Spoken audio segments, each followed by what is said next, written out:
Good morning, this is Calamity calling, and I saw this really adorable little icon on Steam and I just had to play it, because who doesn't want to read a book of Beasts and Buddies? And in honour of playing this, I have my cat shirt on, my Beasts and my Buddies. So, let's just get started. Right, let's see. Dedicated to Bud, Lily and Blossom. Dad taught me the ways of the wilderness. Mum made sure I always had snacks, and Blossom found friends wherever she went. When they could no longer travel to visit their favourite places and friends, I devised a way to bring creatures and places to them. Ooh, let's interact with this environment. Ah, a Scoot near. I will feed you. You show the Scoot some snacks from your pack. It simply smiles back and continues to scoot about. Can I high five you? You raise your hand for a high five, but the Scoot has no hands or arms or fingers. Very good point. Let's poke it. You poke the Scoot. It is very sticky. You have some super sticky Spoot on your finger. Can I pick you up? Can I run?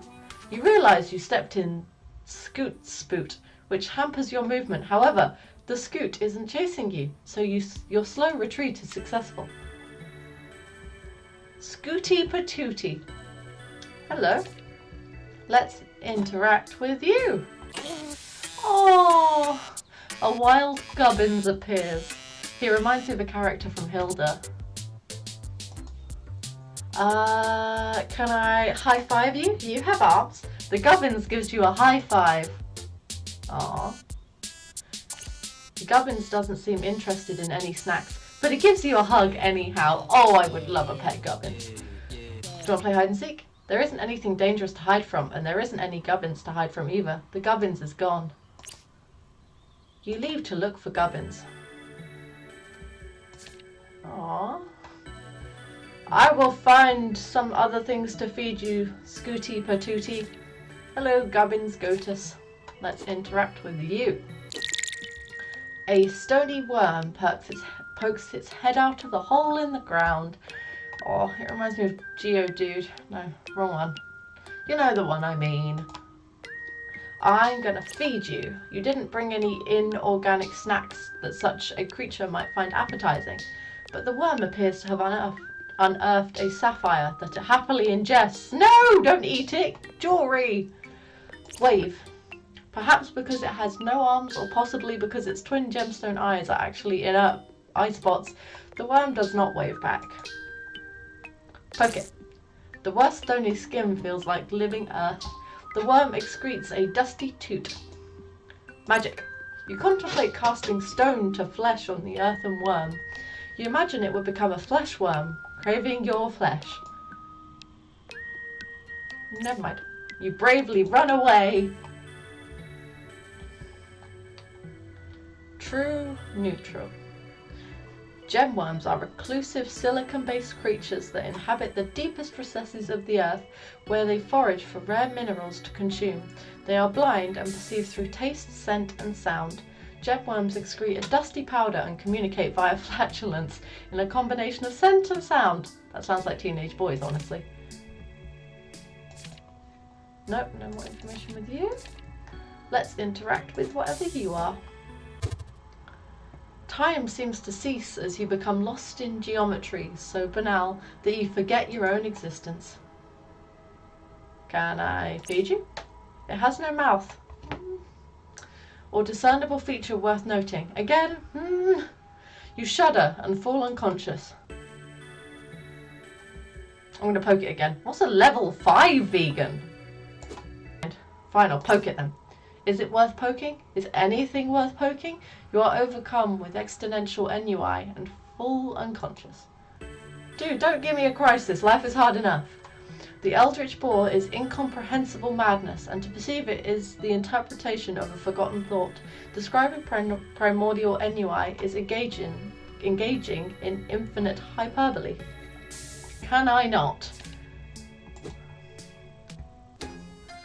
Aww. To you too. A bearded cactus balances before you. I really want to push it over. I will sing to you. Your singing seems out of place. It does normally. Stand still. You embrace the cactus's silent stoicism. Your understanding of cactus grows. I feel like my vocabulary is really getting a workout right now. A point? Can I poke it? As you consider poking the cactus, you realize that poking is a part of its very being. In this moment, you share a deeper understanding with the cactus. We're bros now.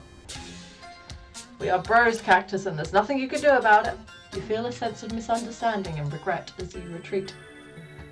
I'm having a lot of feelings. Too many feelings, I think. Interact. Aww. Oh, Gubbins is back!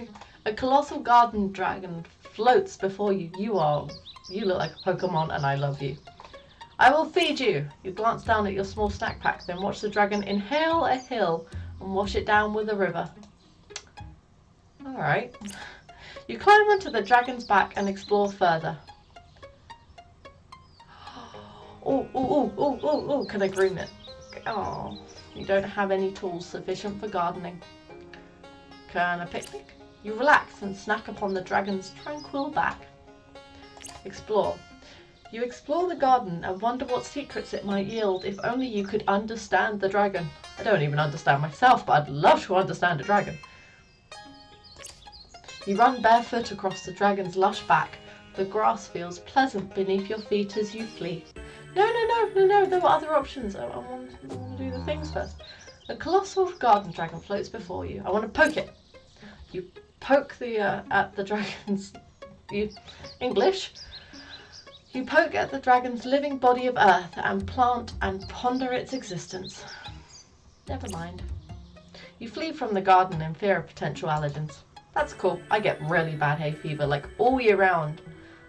Unfortunately, from evergreens and shrubs, it sucks. Garden dragons are a living gestalt of earth and plants. These colossal but gentle beasts are most often found flying through rainstorms to water their verdant backyards. Interact. Suddenly, Sass-quatch! Cool. You attempt your best Sass-quatch call. What is one of them on a rainy day? But it comes off as a cat call. The Sass-quatch glares and stomps off in a huff. I don't blame you, cat calls don't feel very nice. We are interacting. I am not done with you. Suddenly, Sass-quatch. I feel like that should be like a catchphrase. I feel like currently, because of how they're drawn and stuff, I feel like I am sort of playing with some of the creatures in an episode of Gravity Falls, and I love that. Mabel is my favourite. She is wonderful. I would genuinely watch a whole series just about her as an adult and the way she goes through life. I'm going to hide. You hide, but the Sass-quatch seems to have noticed you peeping. She screams and runs off. Well, now I'm the butthole. Peeping, that's rude. Suddenly, Sass-quatch. Sketch. You start to sketch the Sass-quatch. She strikes a pose. How will you portray her eyes? Fathomless and beautifully deep, containing meaning I could not even fathom at. Oh, her eyes will be captivating. How will you portray her nose? Grecian, which is a lovely little snoot. How will you portray her mouth? With a sweet smile. How will you portray her hands? Bare? They seem bare. How will you portray her fur? Silky. How will you portray her feet? Delicately, because us women are weirdly touchy over the size of our feet and how big they look in shoes. Of all things. Ah, you reveal your final piece, but it looks like you done messed up. Give? You offer your artwork to the Sass-quatch. Her arms remain crossed as she casts an eclipse worth of shade your way. Oh, she got sass. High five. Sass-quatch shakes her head and shows you how nice she got her nails did. Oh, I'm sorry. Did you want nice nails? I'm sorry. You offer Sass-quatch some beef jerky, but she has beef with your sketch and she thinks you're a jerk. Sass-quatch looked at you like, who taught you to draw? You contemplate going to art school and fret about your crippling debt. I'm coming for you. No, we are going to get Sass-quatch friends. Suddenly, Sass-quatch, I'm going to sketch you. Oh wait, that's not the pose. The pose is... Oh, hang on. Close enough. How you portray her eyes. Captivating. How you portray her nose. Grecian. How you portray her mouth. Luscious. How you portray her chin. Manicured, because she got her nails did. Her fur is silky. Her feet are little. Ah, looks like you done messed up. Let's try this one more time. Suddenly, Sass-quatch sketch. How will you portray her eyes? Lonely? Nose. Wavy. Mouth. Duck. Manicured. Silky. Littlefoot. Looks like you done messed up. I'm gonna... Okay, one more time. Okay, one more time this time. Suddenly, Sass-quatch sketch. Oh, bum. She has captivating eyes. She has a Grecian nose. She has a luscious mouth. She has manicured hands. She has silky fur. She is footloose and fancy-free. You reveal your masterpiece and the Sass-quatch coos. Yes! Give. You give your artwork to the Sass-quatch. She hugs you. She's powerful, strong. Good on you, girl. You did not skip leg day. Feed. You offer Sass-quatch a cup of coffee. She shares some cake. You wonder where she has been keeping that cake. Cool. Magic. You work your magic, detangling her tresses and providing a much-needed salon treatment, though you're missing a certain je ne sais quoi. Okay. I'm gonna depart. Sass-quatch blows you a kiss and gives you some muffins to go. Oh, I love muffins. Blueberry are the best. Yes! Oh, we got royal muffins. We must have done something right. Let's see if we can interact with you. Can I give you muffins? A scoots near. Run. No, I can't do anything more with him yet. Who am I looking at? Who am I looking at? A little ruffle. A large lizard races around you. Wave. Hello! You wave goodbye as the lizard... Oh. Basilicus velocitus. We are going to be friends, fast lizard. Fast lizard races around you. Run. You run to keep up with the lizard, but it's too fast. Now you're just making a fool of me, lizard. Hello! Ride. The lizard bolts off before you can mount it. Don't blame it. Something tried to mount me without asking. I'd be pretty offended too. Feed. The lizard is long gone before you can retrieve anything from your pack.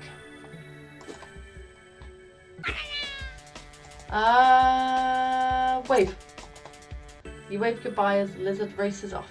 Let me just adjust this. I notice it has fallen down a bit. There we go. Okay, I'm going to give up on the lizard for now because I'm not getting anywhere. What have I got now? A noxious cloud lingers in the air. Ghastly! Wave. You attempt to wave the cloud away with your hand, but it's ineffective. You now have a stinky hand. Defend myself? Before the cloud draws too closely, you inhale deeply and hold your breath. You land a mighty blow! When do I get to breathe out though? You realise something solid was at the centre of the cloud before you collapse. Right, let's try that one again. I am going to run. You pinch your nose and run away. Okay, not getting very far with that one. A nightmarish apparition looms over you. Still looks very Gravity Falls and I am here for it. Get the flip out! Turn! You hold up a magic symbol that you found on the back page of a book.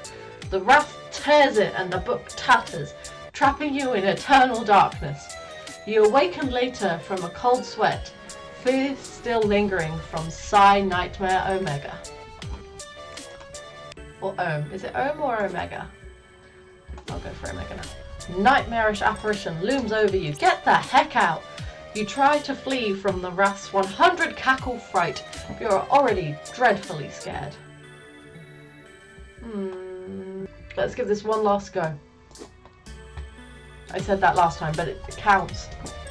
I'm gonna defend myself. A flaming dragon of darkness emerges from the wrath's hands. Despite your desire to stay, your feet flee against your weak will. One more, because there's one button I haven't pressed for him.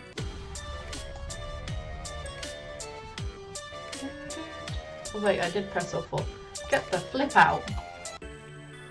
Okay, so I love this. This is adorable and it really reminds me of Gravity Falls.